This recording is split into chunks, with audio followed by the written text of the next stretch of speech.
Blessings, everyone. Welcome to this week's episode of Restoration. I'm your co-host, Geneva Hollis, here with our host, Apostle Don Hughes. This week, we are starting the fifth parable, which means we are starting the fifth chapter in Apostles' book, The Kingdom of Heaven is Like.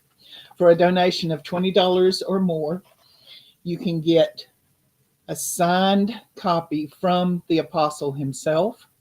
Just be sure and include your mailing address when you make that donation. You can also get a copy of the book through Amazon. Joe Henry will be putting that information up on the screen throughout the broadcast.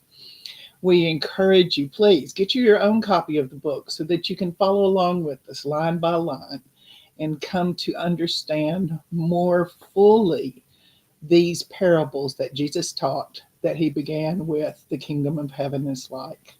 Apostle, let's get into it. I'll tell you how you introduced me, man. You said the apostle. I was like, dang, okay, well, that's a heavy introduction today. We love to have fun and cut up, and we do it, and we're very comfortable when we share together. Her and I have been doing this a long time now, but and her and Joe know me. He's our producer. He's behind the scenes. I don't do this very often. But this morning, when I was praying about the programs today, I felt really strong, Geneva, that I need to share this for somebody who will watch this program or is watching this program. And it's a challenge, but it's in my heart heavy, and I don't think I'm going to get some peace till I release it. Somebody's watching this program or going to watch it in the next few days. Sometimes people will, because of work, they'll have to go back and watch it. And there's some things that you've been petitioning the Lord about, and you've gotten discouraged because you really haven't seen the answer. And this is what I heard in my spirit. You'll just have to judge it. If it speaks to you, I believe you'll do the right thing. And here's what I heard in my spirit. The Lord said, you have to release the unforgiveness against that ex, that former relationship that you had that no longer exists. The sad part is many times, Geneva, people like that, the other party's moved on and the other person's still stuck there.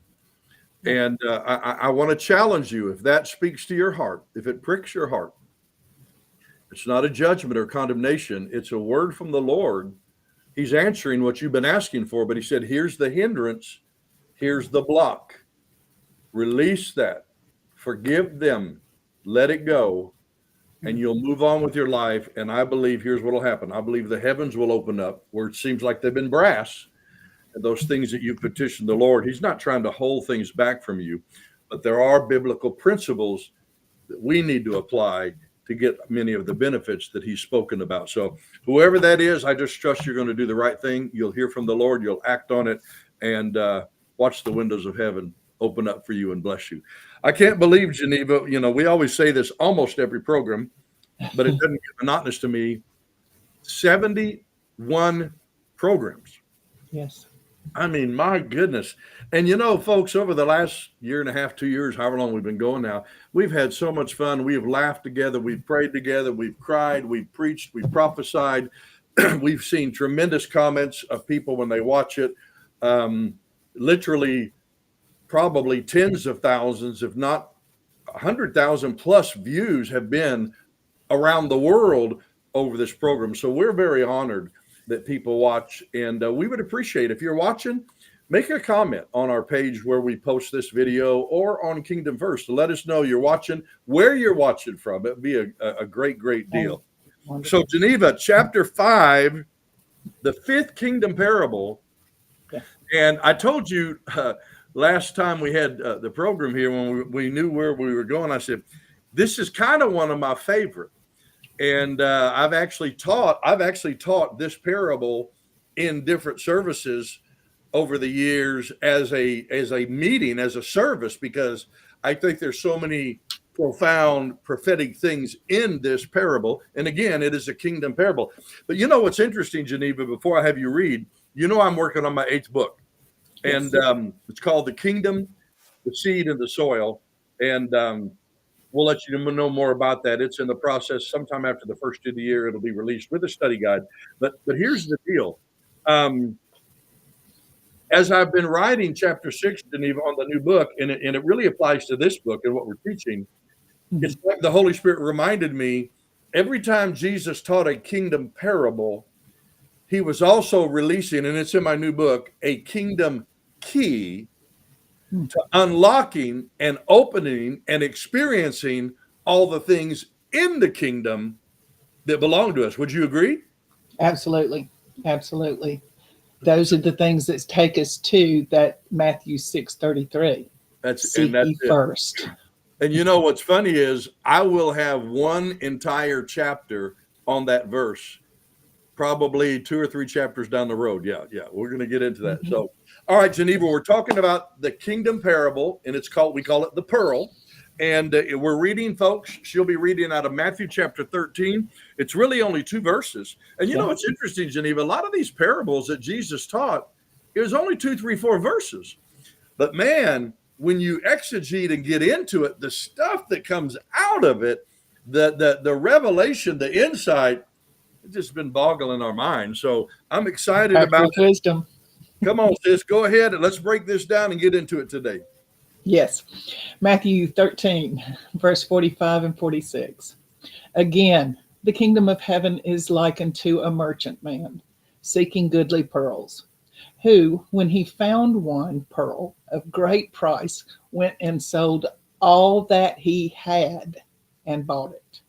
You know, even though I've wrote the book and we've talked about it and preached about it, as you were reading that, Geneva, that last line just really jumped out at me. And I know sometimes people don't understand this. Even in prophecy, if you go back and read prophecies, Old Testament, New Testament, many times, prophecies had a dual fulfillment of what we would say. God was saying, this is what I'm going to do, but here's what you've got to do. So even in prophecies, many times there's conditions, or they are conditional, not on God's part, but on, are we willing to act and receive and do? Because when you were reading it, that phrase jumped out. When he recognized the potential in the field, look at the sacrifice he made when Jesus taught this parable. He said he sold all that he had to get it. Yes. I mean, to me, and I want your thought on this, doesn't that speak of a serious sacrifice to get something that you know is there that might be buried, but you see its ultimate potential, and you're willing to make a sacrifice, whatever it might be, to get that promise or that miracle? What's your thought on that phrase? Sacrifice and commitment. Because not only are you willing to sacrifice for it, but you are willing to give up everything else and be committed only to that. That's the problem so many of us have, is we want to hold on to what we got, and we just want to take out a mortgage to get the new thing that is the better thing that we're not going to get the benefits of, because we're still so busy trying to hold on to what we had instead of moving forward into what he has for us. You know, think about it. In the late 1800s, early 1900s, the oil boom that hit the nation, you know, of course, where I live, you know, Oklahoma, Texas, a lot of those places, tremendous oil reserves. But when they believed they had found through their study the depth of oil in an area, what did they do? They started in faith, honey. They started spending money, sowing money, giving, preparing, building, digging, all of that, many times for months before they hit that mother lode of oil. There was a requirement and a sacrifice and a level of faith they had to step out into to get the, if I can say it this way, the pearl in that field. Yes. Right? Yeah. So, okay, folks, if you've been with us now, we did give this definition 1 or 2 times over the programs, but maybe you're new to our program, or you don't understand this. So why did Jesus teach the parables thing? So let me remind you the definition. A parable is an earthly story, an earthly illustration, an earthly comparison with a heavenly meaning. So this merchantman is a reference to an individual, and he's on a journey. He's on life's journey, if you will. And many describe their life as a journey. But you know what's interesting, Geneva, and I'm going to have you read a couple of these scriptures. The Bible refers to our journey as a race. Exactly. So, you know, let's give them some scriptures to confirm that, so we can go where we're going. Read 1 Corinthians 9:24. Know ye not that they which run in a race run all, but one receiveth the prize? So run that ye may obtain. You know what that says to me too, hon? When he wrote that to the Corinthian church, the problem with America and the world is we think we're in competition and running against everybody else. Yep. That's not the case in the kingdom. He said, we're all in this journey. We're all in the race, but my race, Geneva, is not against you. My reward has nothing to do with you. It has to do with, first of all, am I willing to get in the race? Yeah. Am I willing to prepare and sacrifice and watch this and train for it? You know, my daughter-in-law, Amy, Donnie's wife, you know her well. Yeah. She's run a couple of years back. She ran a half marathon, which is 13 miles. Wow. Those of you that have ever run a half marathon or a marathon, 26 miles, you know this is true. You don't train for a week. Now watch this. Sometimes, Geneva, they'll train for a year to run one race. And in the preparation of preparing for that race, they exercise, they eat differently, they run, they buffet their bodies, not at the buffet Golden Corral, they buffet their bodies in preparation for, you know, that race that only lasts a few hours. Yes. And what I've heard, I did run years ago, but what I've heard is they've learned in training when they get to that point where they call it the runner's wall, where maybe 5, 8, 10 miles into that long race, it seems like they hit a wall and they don't have anything left. They think they don't have anything left in them. But because of their training and their preparation and good coaching, they realize I've hit a wall and I'm going to knock this wall down because I haven't finished my race. Yes. I want you and I, hun, to get to the end of our life and be like the Apostle Paul, that he said, I've finished my course. Yes. I've run my race. Yes. I've accomplished what Papa gave me to do. I'm now ready for my reward, and I'm now ready to go home. You know, so, I mean, you read it there. Paul said, listen, we're in this journey called a race, but what I want them to get today, Geneva, is that they're not racing against listen, Pastor, you're not racing against the church down the street to see who has the biggest parking lot and the most people. We're individually in races, but then when we get in churches, we are in a corporate race, but it's not against another church. It's us fulfilling the corporate vision of the church, like you and I have individual visions for our life, for our callings, for our destinies. So he gives another scripture. You know, people still fuss and feud over who wrote the book of Hebrews, and I really don't care. It's in there. And to me, it's not important who wrote it. It's important what the person that wrote it said. And so to give another view of it, another side of the coin, if you will, read what Hebrews 12:1 says, kind of referring to this race, this journey. Yes. Wherefore, seeing we also are compassed about with so great a cloud of witness, let us lay aside every weight and be the sin which doth so easily beset us. So notice, first of all, his encouragement. Yeah. Even though you're running your race, Geneva, you're not in it alone. Yes. The Bible said that we have a great cloud of witnesses. if you'll exegete that, folks, and research it, it's talking about Bible characters, Old and New Testament. It's talking about your parents, your grandparents, your family members that have been long in eternity, but you're related to. And here's the encouragement. And sometimes we forget this, Geneva, when we need encouragement, that we've got this cloud of family and Bible people that have already run their race. They're enjoying their reward, but they want us to fulfill our race. And they're there in a crowd. And what are they doing? If we could hear them, they're saying, come on, Geneva, come on, baby. You've come this far. It ain't over. You got 3 more hurdles, and then you're going to cross the finish line. Keep going, keep going. You can do it. You can make it. You know what's sad, honey, is some people don't have any witnesses on the earth to do that. Oh, yeah.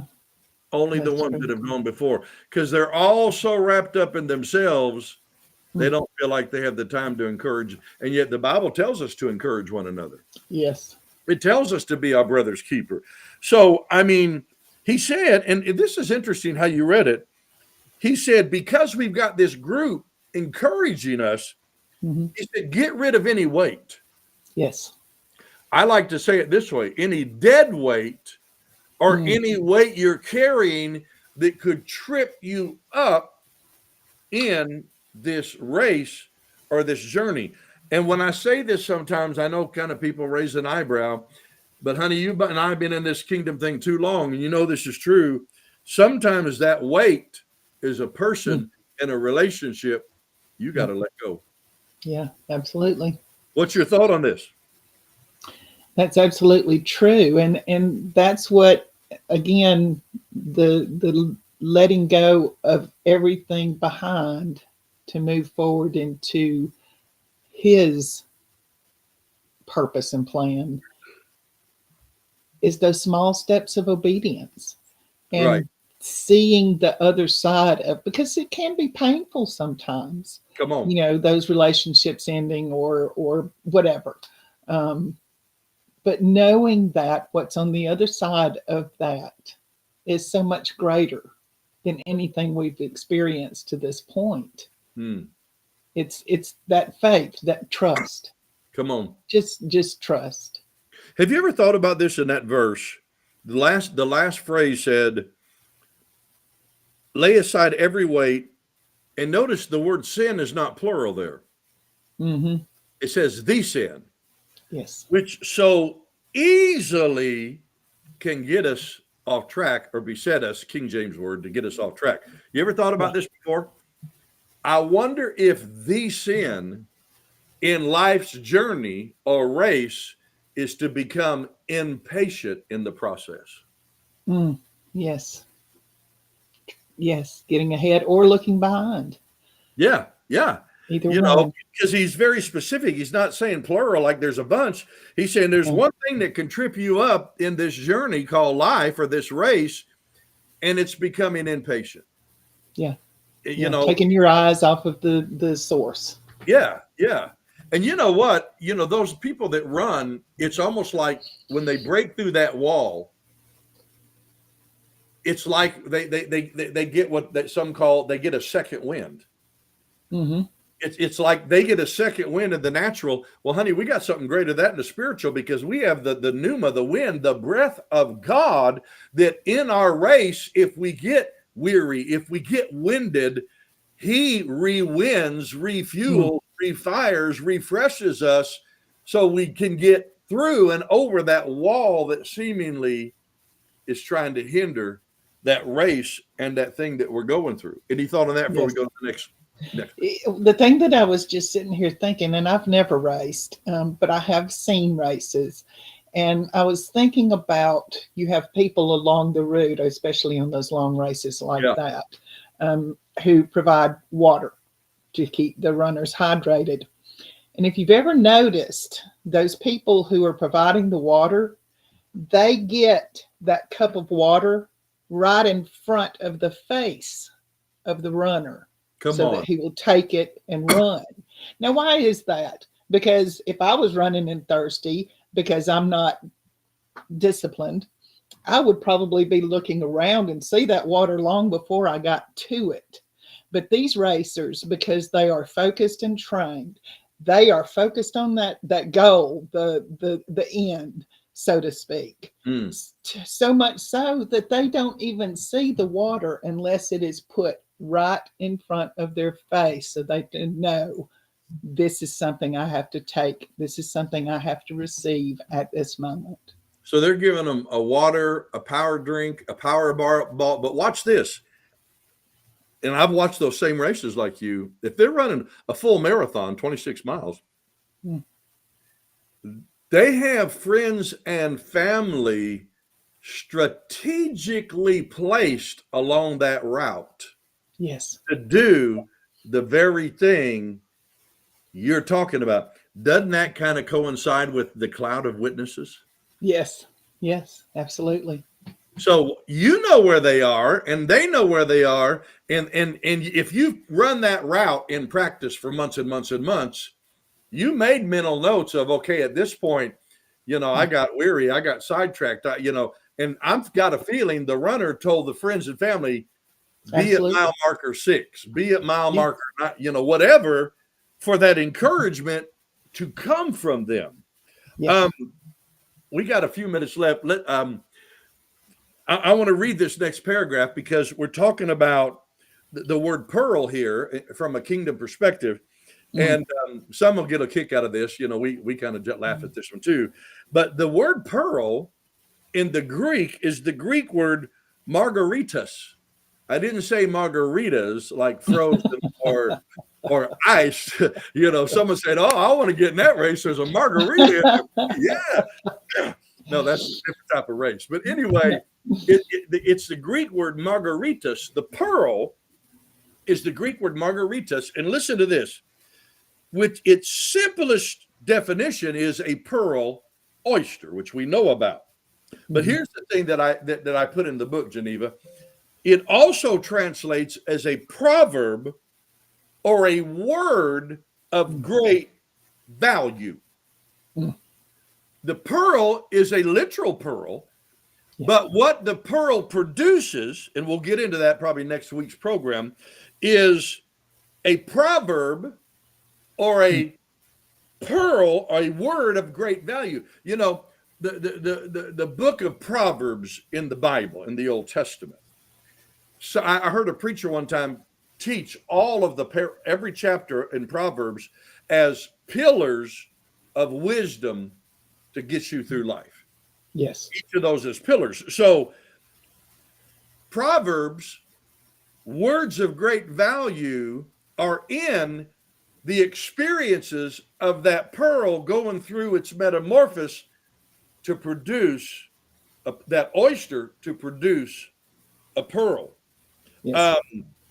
As people in God's kingdom, our lives, we know this. The Bible said we're going from faith to faith and glory to glory.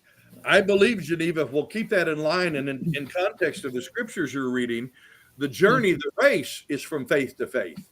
The journey in the race is from glory to glory. So now watch this. As we're in life's journey, our faith is supposed to be growing and developing because we're going from one level to another, from one level to another. The level and the weight of the kabod and the glory of God should be getting stronger the more we're in the journey, because he said we go from faith to faith. Read Romans 1:17, and then we'll begin to close down. For therein is the righteousness of God revealed from faith to faith, as it is written, the just shall live by faith. The just shall, notice the word live. It's not visit. It is a lifestyle, folks. You live from faith to faith. We live by faith. By whose faith? Listen, it ain't your faith. God loves you so much, he gave us his faith. We live by the faith of the Son of God, his faith. He gave it to us. Now, let me challenge you if you're religious. If it took faith, Geneva, to get saved, and we didn't have any, then he had to give you his faith before you were even born again to use it to accept him. What a paradox. Ooh, I mean, come on, somebody. I mean, think about the goodness Yeah. and the mercy of God that would he and the Bible said the worlds were framed by the word and by faith. Yes. So listen, God gave us his so we could use it to go from faith to faith and glory to glory in this life that Yes. we're living. We got about a little over 2 minutes, Geneva. Give me some final thoughts. Talk about how they can get this book, and then we'll close out today's program. Yes. This is just so powerful. And it's like we were talking about at the beginning of the program, 2 verses, 2 little verses. And just consider the depth that we have covered in this first program covering this particular parable. And we've not even gotten past the first page in your book of How this often chapter. does that happen? That's right. Every now and then. Yeah, come on. We remind you, please get your own copy of the book so that you can follow along with us. The title of the book is The Kingdom of Heaven is Like. You can send a $20 donation or more to Apostle Don Hughes. The ways to give are on the screen. And be sure and include your address so that he can mail you your signed copy of the book. Yes. You can also get a copy on Amazon.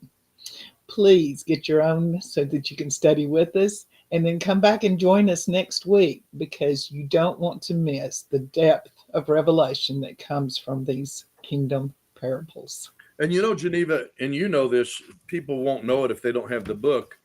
We wrote this and set it up where at the end of each chapter, we have what we have is it's called reflections, where people, how did this parable speak or apply to you? We have places where they can write their own notes. What actions did you take today, this week, this month to apply these principles? These are the actions that I took that were completed. You write them down. And then in closure on each chapter, they can write down their thoughts, feelings, and emotions from completing these actions and acting on these kingdom parables. So pastors, you might want to consider this. We've sold in bulk to churches where they would teach this on their Wednesday night Bible studies. They would use it in their small groups, their Bible fellowships. And you could teach it. I mean, you could teach this for as long as you want or as short as you want, depending on how in depth. And I've already got everything laid out, every outline done here for you. You just do your own study and your own research. Tell them goodbye, Geneva. We got 15 seconds. All right. Be sure and go to rhsom.com.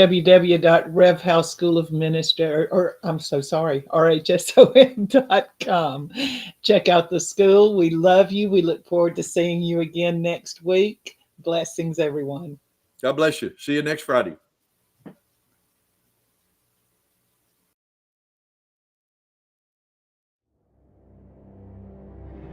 Thank you for watching Kingdom First TV, your station for Kingdom